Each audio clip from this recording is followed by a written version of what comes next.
Сәлем достар, сіздер менен Наргиз. Бүгін мен сіздерге қысқа қиярдан жасалынған салаттың рецептісін ұсынамын. Міндетті түрде жасап көріңіздер. Қажетті құрамдар: 2 кг қияр дөңгелектетіп турап алыңыздар. Пияз 300 г, укроп 1 пучок, өсімдік майы 12 ас қасық, қант 3 ас қасық, тұз 1,5 ас қасық және де уксус.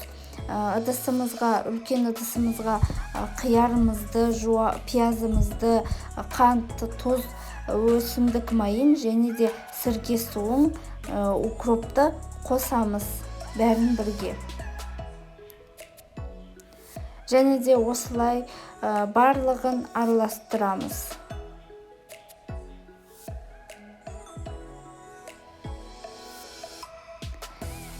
Енді 3-4 сағатқа бөлме температурасында қойып қоямыз, бетін жауып. Осылай 3-4 сағаттан кейін суы шығады. Қиярымыздың оны отқа қойып, қайнағаннан кейін 5 минуттай пісіріп аламыз. Қиярымыздың түрі өзгереді. Және де әрдайым араластырып тұрғаныңыздарыңыз жөн, асты күйіп кетуі мүмкін.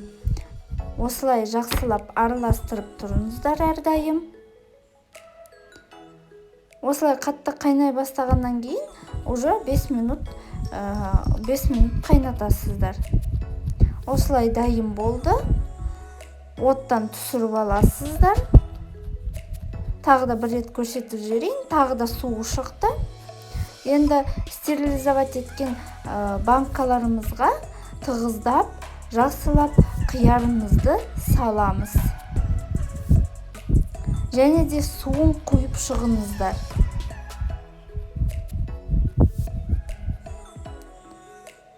Осылай ыстық күйінде жасап шықсаңыздар жақсы болады. Енді банкамызды жабамыз.